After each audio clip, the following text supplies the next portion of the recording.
প্রতিদিন ঘড়ি ধরে অফিস, রিপোর্ট, মিটিং, ডেডলাইন, আবার বাসায় ফিরেও কাজ।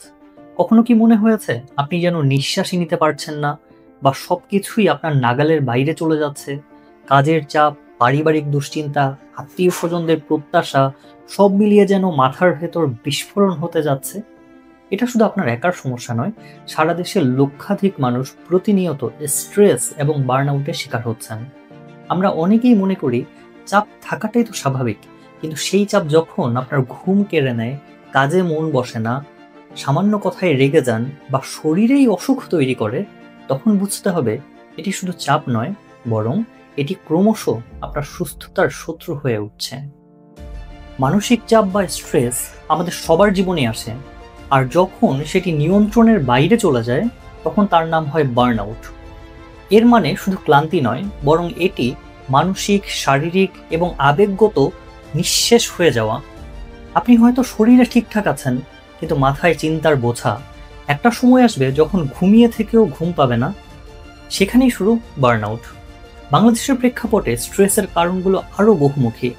দীর্ঘ সময় কাজ করা, কম বেতন ও উচ্চ প্রত্যাশা, বসের রুক্ষ ব্যবহার, কর্মস্থলে অনিরাপত্তা ও অনিশ্চয়তা, নারী কর্মীদের ক্ষেত্রে হয়রানি, অফিস এবং বাসা মিলিয়ে ডাবল দায়িত্ব, আর্থিক অনিশ্চয়তা ও দেনা, চিকিৎসা ব্যয় ও রোগীর দায়িত্ব, পরিবারের অশান্তি বা সম্পর্কের টানাপোড়েন, বেকারত্ব, সন্তানের পড়াশোনা ও ভবিষ্যৎ নিয়ে দুশ্চিন্তা, যানজট, প্রাকৃতিক দুর্যোগ বা জলবায়ুজনিত সংকট, অনেক কিছু।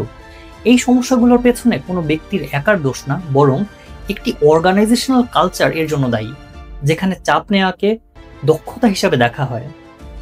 স্ট্রেসের প্রভাব শুধু মনের মধ্যেই আটকে থাকে না, এটি শরীরকেও ভেঙে দেয়। চাপের কারণে দেখা দিতে পারে উচ্চ রক্তচাপ, ডায়াবেটিস, হৃদরোগ, ডিপ্রেশন, এনজাইটি, এমনকি ইমিউন সিস্টেম দুর্বল হয়ে যাওয়া। এখানে মূলত ব্যক্তিগত স্তর এবং প্রাতিষ্ঠানিক স্তর দুই ধাপে কাজ করতে হবে।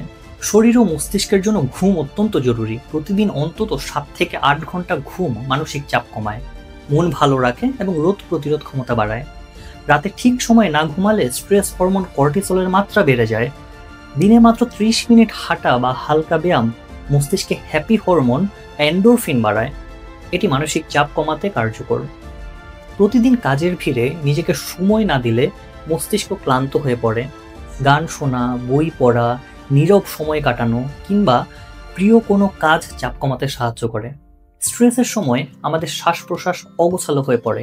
4 সেকেন্ড শ্বাস নেওয়া, 7 সেকেন্ড ধরে রাখা, 8 সেকেন্ডে ছাড়ার প্রক্রিয়া, এমন অসংখ্য ব্রিদিং এক্সারসাইজ আছে যার মাধ্যমে স্নায়ু শান্ত হয়, মন স্থির হয়।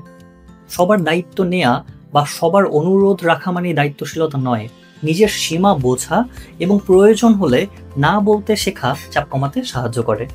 সব চাপ নিজের মধ্যে না রেখে পরিবারের সদস্য, বন্ধু বা সহকর্মীদের সঙ্গে খোলামেলা কথা বলুন।